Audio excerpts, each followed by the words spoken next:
ও শরীয়তপুরের মুসলমান, আমার যুবক, আমার মাগো, আমরা দুনিয়ার ঘর সাজাইলাম, সুন্দর করে সাজাইলাম, সোফা দিয়া, ফার্নিচার দিয়া, কথা কর না, শোকেস দিয়া ঘর সাজাইলাম। শোকেসের ভিতর আবার 10টা পিরিচ, 10টা চামিচ, 10টা চার কাপ, 10টা পিরিচ। এবার শোকেসের ভিতর টেলিভিশন রাখলাম, কোরআন শরীফ রাখলাম, এক কোনায় মরিচা পড়ে গেছে, কোরআনের খবর নাই, কিন্তু টেলিভিশন প্রত্যেক দিন 5 বার 7 বার করে মুছি।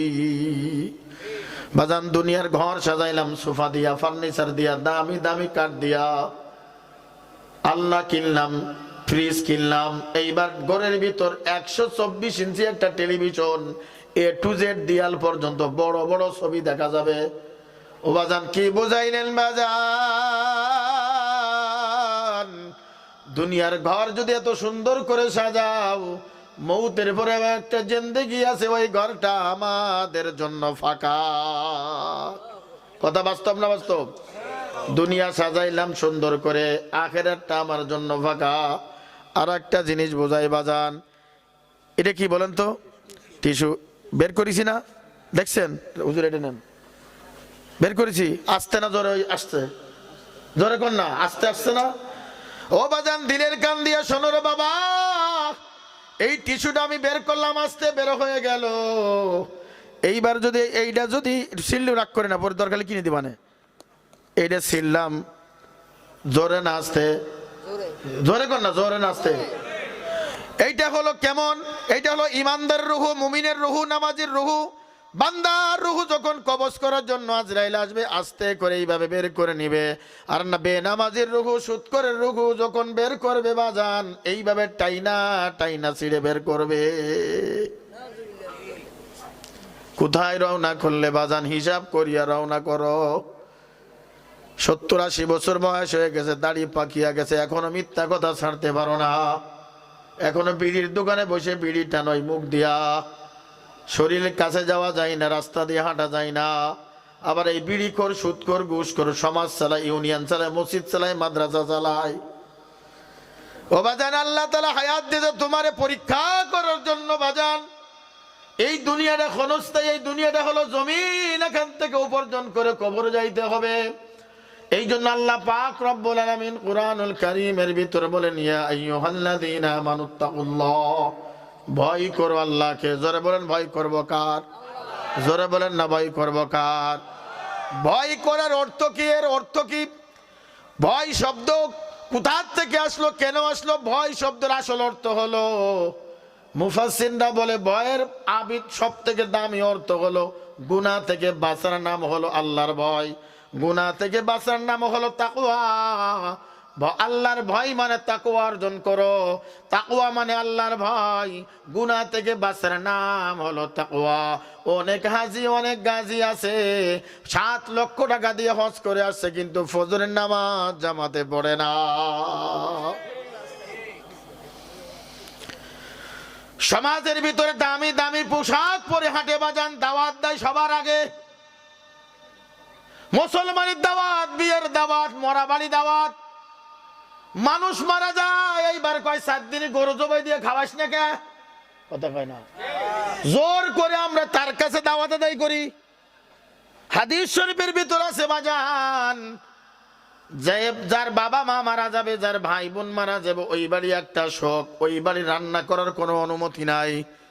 পাশের বাড়ি রান্না করে ওরা শোক পূরণ করবে, আর আমরা জোর করে তার গরু জবাই দিয়া গরু জবাই দিয়া রান্না করে আমরা সবাই কুত্তার মতন ওই বাড়ি যে খাওয়াই। জোরে কোন কথা ঠিক কিনা?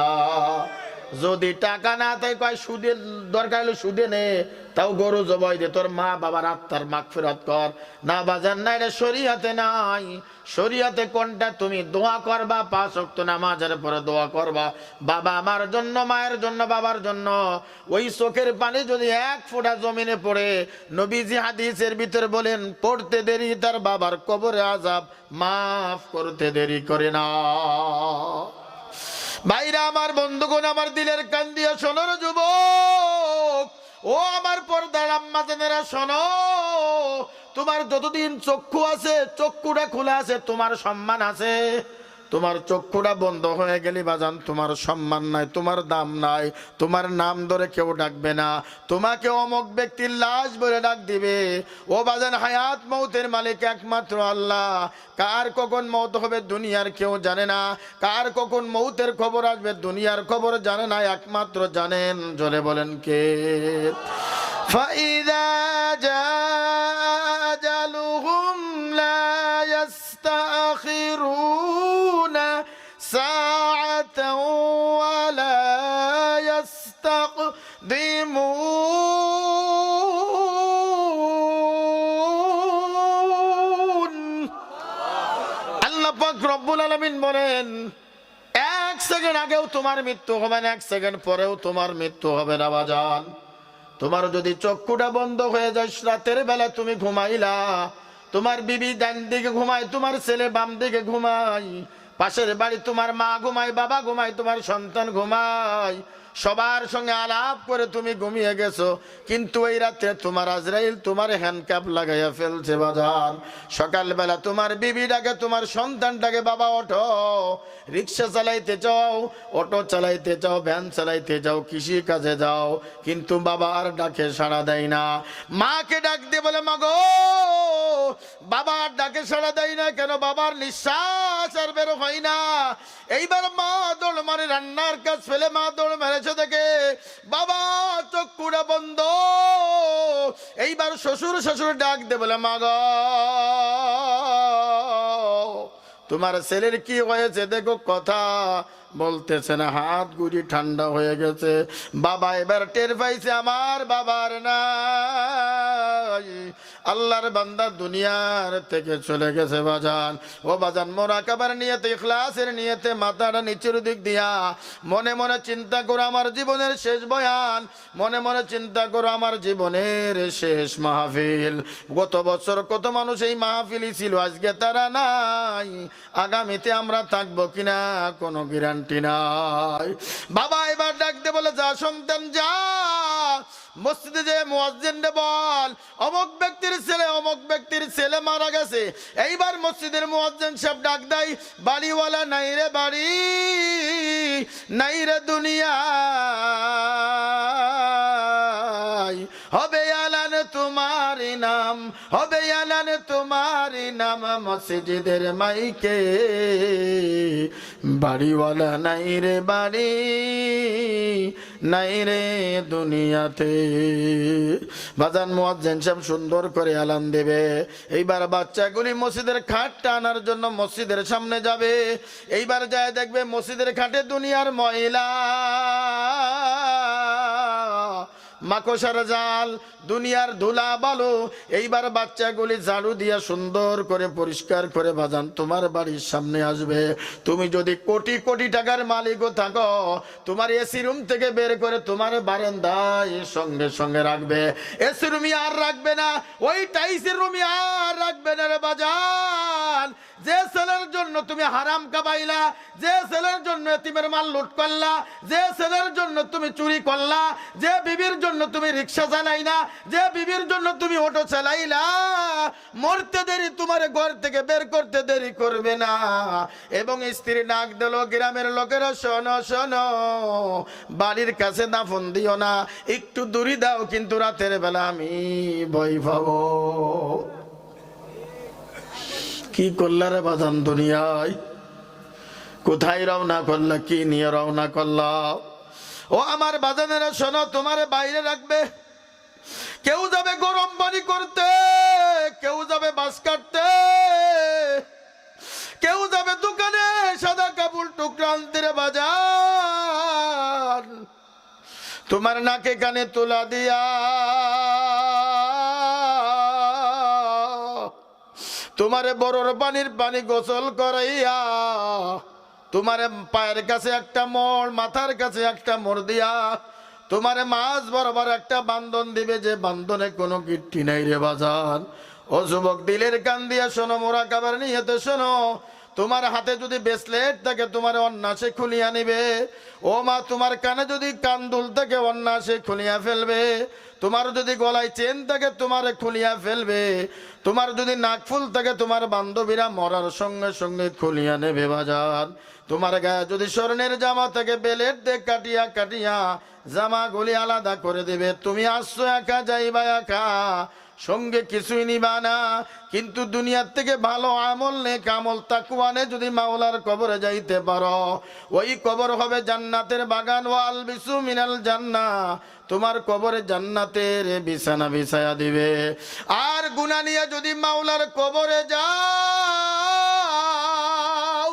নাফরমান হয়ে যদি মাওলার কবরে যাও, বেনামাজি অবস্থায় যদি মাওলার কবরে যাও, বেপরদা অবস্থায় যদি মাওলার কবরে যাও, ও সুদ করে বাবারা, ও ঘুষ করে বাবারা, ও বেনামাজি বাবারা, ও নেমখারাম বাবারা, ও দাড়ি কামান্য বাবারা, একদিন দুনিয়ার থেকে সবাইকে যেতে হবে। যদি আমল না নিয়ে যদি মাওলার কবরে যাও, আমার মাওলা কবে কেউ কবরের মাটি ওই নাফরমান বান্দারে জোরে জোরে জোরে জোরে চাপ দে। কিতাবের ভিতর আছে এত জোরে চাপ মারবে দুই পাজরের হাড্ডি চুরমার হয়ে যাবে। আর যদি নেক আমল নিয়ে কবরে যাও, কবরের সঙ্গে জান্নাতের সঙ্গে সরাসরি দরজা খুলিয়া দিবে। কবর জায়গা ভালো নয়, কবর জায়গা ভালো নয়। আমলে দিয়ে কবরে গৃহ সাজিয়ে নিতে হয়। কবর জায়গা ভালো নয়, কবর জায়গা ভালো নয়। আমলে দিয়ে কবর গৃহ সাজিয়ে নিতে হয়। 6 দিন পরে নখ খসে যাবে, 9 দিন পরে চুল। 6 দিন পরে নখ খসে যাবে, 9 দিন পরে চুল। কবর গৃহের সামানে নিতে কইরো না কেউ ভুল। কবর জায়গা ভালো নয়, কবর জায়গা ভালো নয়। আমলে দিয়ে কবর গৃহ সাজিয়ে নিতে হয়। কবর জায়গা ভালো নয়, কবর জায়গা ভালো নয়। আমলে দিয়ে কবর গৃহ সাজিয়ে নিতে হয়। 17 দিন পর পেটে ফেটে শেষে পুকার খাদ্য হবে। 60 দিন পর গোছে থাকবে না, কঙ্কাল পড়ে রবে। আরে 90 দিনে হাড়ি গুলি সব, আরে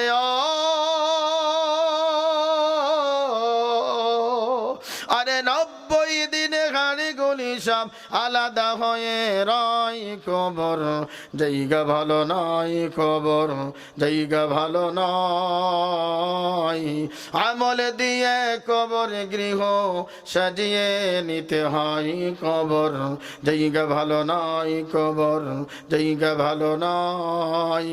আমলে দিয়ে কবর গৃহ সাজিয়ে নিতে হয়। কথা বলেন ঠিক কিনা? আপনার হিসাব আপনাকেই দিতে হবে। আপনি কি করেছেন আপনাকে হিসাব দিতে হবে, আপনার হিসাব কেউ দেবে না। আল্লাহ পাক রব্বুল আলামিন বলেন, ইয়াউমা ইয়াফিরুল মারউ মিন আখিহি ওয়া উম্মিহি ওয়া আবিহি ওয়া সাহিবাতিহি ওয়া বানিহি। কুরআনুল কারীমের ভিতর আল্লাহ পাক বলেন, তোমার মায়ের কাছে তুমি যাবা, ওয়া উম্মিহি, তোমার মার কাছে প্রশ্ন করবা, ও মা গো, দুনিয়ার ভিতর বিপদে পড়লে তুমি দৌড় মেরেছো, আমারে খাবার দিছো, নিজে না খাইয়া তুমি আমারে খাওয়াইছো। আমি যদি অসুখে থাকতাম তুমি আল্লাহর কাছে বলছো, আল্লাহ আমার সুস্থ শরীরটা আমার সন্তানরে দাও, আর আমার অসুস্থ সন্তানের শরীরটা আমাকে দাও। এমন মা দোয়া করেছে কিনা বাজার?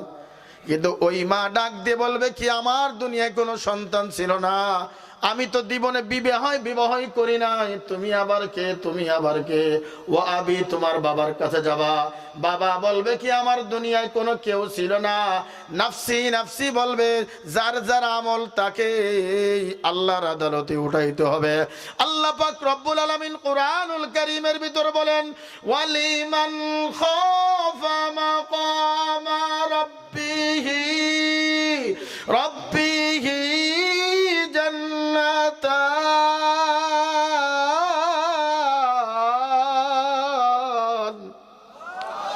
আল্লাহ পাক রব্বুল আলামিন বলেন, ওয়ালিমান খাফা মাকামা রাব্বিহি জান্নাতান। আল্লাহর আদালতে হিসাব দিতে হবে, বিচারে কাঠগড়া দাঁড়াইতে হবে। এই চিন্তাই ফিকির যদি আপনার দিলের ভিতর থাকে, আল্লাহর আদালতে দাঁড়াইতে হবে। এই চিন্তা যদি আপনার ভিতরে থাকে, ভয় যদি আপনার ভিতরে থাকে, আল্লাহ কয় ওয়ালিমান খাফা মাকাম রাব্বিহি জান্নাতান, তাকে একটা না দুইটা জান্নাতের মালিক বানায়া দিবে। এই জন্য যার যার হিসাব তাকেই দিতে হবে বাজান। ছেলে আপনার পরিচয় দিবে না,